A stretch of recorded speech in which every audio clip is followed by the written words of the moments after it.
I have no idea why I'm turning this camera on, except that I am so fucking conflicted this morning with so many energies hammering at me this year already, the 3rd of January, since I was awakened this morning with a message.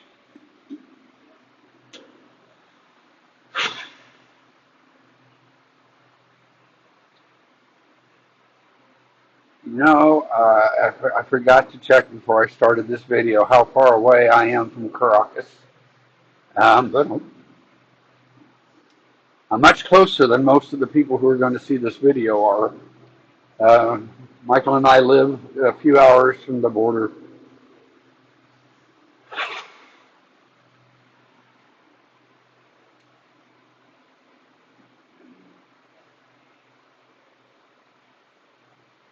Um, just had a short chat with Eddie. He's in Maracaibo. Hates Maduro. Has been living in Colombia because he felt he was he felt he would be killed if he stayed in Venezuela. But he's gone back to be with his mom, so he's in Venezuela. Another friend in Caracas sent 2 words. I'm scared. So, yay, Mr. Trump. You know, the president who's going to keep us out of war. Yeah, that one. I'm glad Maduro is gone. Maduro had to go. I kept praying that the Venezuelan people would rise up and do the work. There's a lot to ask of them. I would have no problem with a policy that gave assistance to help them overpower the regime that had been built in Venezuela, just as I would support anyone who can mount the power to overwhelm the tyranny that's coming out of Washington, D.C. right now, that seized control of my country, which is the reason that Michael and I left to live here and watch the shit show from afar. And we're traitors or cowards or whatever label you want to give, but we're not there. So, who am I? I have no right to talk about anything. I have no say, no credibility anymore. So, and that's okay. I can't walk without crippling pain. I have all kinds of health problems. Our visa is at high risk of not being approved. I may not be able to stay in this country legally in a few weeks. I just sent a letter today. I'm not going to go into details on social media. I'm very vulnerable about speaking out about anything. This country, Colombia, the country I'm in, is as polarized. Okay, I don't know about that. It is very polarized. It is very polarized. Colombia has a president who is considered left-wing. You won't read news reports about President Petro without the media attaching left-wing. Colombia's first left-wing president, Colombia, Petro, a former guerrilla, Petro, but the prior president and all administrations for my lifetime probably, or recent history, or conservative, are not labeled right-wing, though that's exactly what they are. So the media bias is very prevalent here. There's a huge, just like the U.S. and every other country, there's a huge disparity between the powerful and the rich and the working class or the poor. It just plays out very differently here, and I do not pretend to understand it, but I can't take sides on political politics. I'm not a Colombian. That's not for me. I'm not Venezuelan. Why are we doing this? In this manner. You know, um, uh, the drug war. Nothing has damaged Colombia more than U.S. policy on fighting the cartels here, the guerrillas who are very real, very active. I've seen, and I hear it from people in Colombia how horrible their history has been the last 50 years. because of this demand for cocaine. Where is that demand coming from? You know, we're going to eliminate the source of the crop of the drug rather than deal with the source of the demand, which is the United States, Europe, and other white, liberal, rich, wealthy countries. You know, the hypocrisy is unavoidable. If you want to fight the drug war, build drug rehabilitation centers in every neighborhood of every city in the first world. Okay, so I'm a mess. I'm a fucked up royal mess. I have had so many end of life thoughts in the last 6 months. When we moved here in June, July, I have felt so many episodes of depression and illnesses, both physical and mental. My posts have all been I only post the happy things. I only post the joyful, beautiful, wonderful things about this country, about this world, about humanity. Incredible, amazing, wealthy beauty and positive energies. But there is a dark side, and it haunts me. Uh, I don't know how much longer Michael and I can maintain our standard of living. It's not long. It's not long. We're burning through resources too fast. I have lost the insurance I bragged about a few months ago because I'm not entitled to it. I'm not Colombian. I need to pay for my own insurance, which is fine. I had to do that in the U.S. too, but I can't buy insurance that doesn't exclude pre-existing conditions. So it's not insurance. It's not insurance. It's a scam. It's a scam to check box on my visa application, and it's an expensive scam. I have to. I need an MRI. I'm going to have to pay for that MRI. I know. Pity me. Poor old John. So, no, not today. But it's real. It's real. You need to know that's a part of my reality to the point where the only solution feels like letting go. And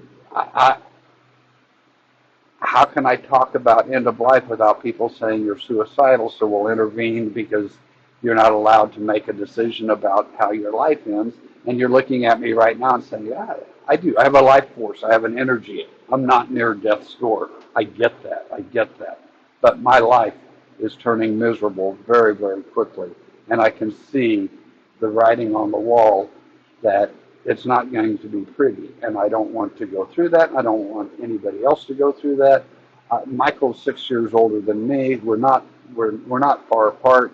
We get up every morning and wonder which one of us is manifesting signs of dementia or Alzheimer's, or who to blame each other. We're not having. It's not all wonderful and happy, folks. Okay, folks. Midwest. I'm from Colby, Kansas. Remember, folks? Folksy. Yeah, I am really torn. I want to see the. Now, don't want to. I can't avoid having to go look at the images that are being broadcast on TV now from last night's intervention. Um, I watched the towers fall. I watched the operations in the Middle East, whose names I can't even remember now, in Iraq and Kuwait. Uh, I've watched another superpower in Europe, Eastern Europe. Uh, I've been through COVID. Uh, I'm not a stranger to watching devastating human events unfold, living history, and today's one of them. Today's one of them. I think the U.S. should be involved. The U.S. should be following a strategy to evict Maduro, to help the Venezuelan people do what they wanted to do. They've held elections, they've practiced democracy, and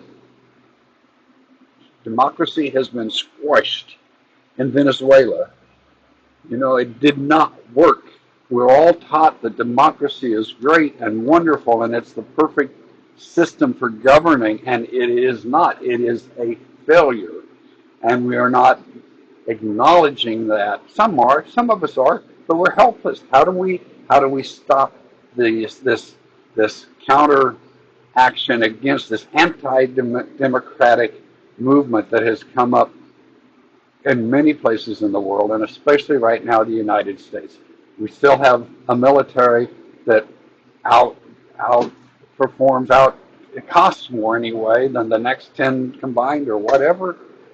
We can't be stopped. We're going to snuff out Venezuela like Putin wanted to snuff out Ukraine, and Putin found out, Russia doesn't have the resources that the U.S. military has. Ukraine has better resources to respond than Venezuela does. We'll see. We've been hours into this, not days or weeks. So we don't know. I don't know. I'm not psychic. I'm psychotic maybe, but I'm not psychic. I really fear for what the outcome's going to be. Maduro's gone. Great. Yay. But you put us at war with a relatively helpless country that has, you said it's drugs. Bullshit. I call them bullshit, but you're a pathological liar. Arguing with you or about you is a pissing in the wind. You just can't do it. I have no answers. I have no answers. I have so many questions, so many concerns. I'm disheartened. I'm heartbroken. I'm already feeling sick. When you have pain, and I have a friend named Tracy, and she might watch this actually. She's that kind of friend who I really think about a lot. She has, I forget, CP something, chronic pain or constant pain. It never goes away. And my mom, used to wear a morphine patch because of pain in her hip. And I'm feeling the effects of what nonstop pain does to the brain and to every other part of your world and your life. And people, you get into conflicts with people or misunderstandings, and they think that they think I'm attacking them when I'm not. I'm not. I'm not in control of my brain. Pain is taking control of it. Of a brain that's already under attack with white matter disease is the best label I can find. There's so many names for it. So my brain is melting, basically. My body is rebelling and protesting. My nervous system is overwhelmed with messages that I don't think I have any control over. I suppose I haven't done hypnosis for a while or acupuncture. Everything costs money, and I'm choosing. I have some money, not as much as I'd like to now, but I'm choosing to use that to live rather than feed the machine to try to change what I think ultimately cannot be changed. So why go down that path? I'm very conflicted, if you can't tell. Very conflicted. But I had to do something. So I'm on here venting and letting it out.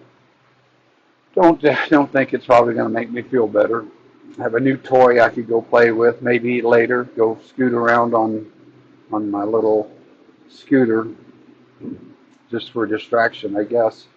I do need to go do some grocery shopping, and I can't walk I can't walk to the bathroom some mornings, and when things are good, I can maybe walk 2 or 3 blocks, but if I try to come back with a backpack of food, I'll be crippled for the rest of the day and for 2 or 3 days to recover.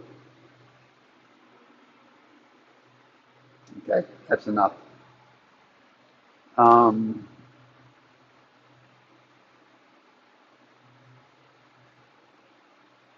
I'm going to go cry somewhere.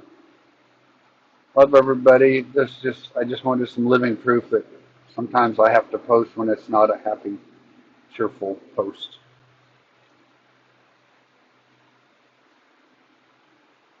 Hasta luego.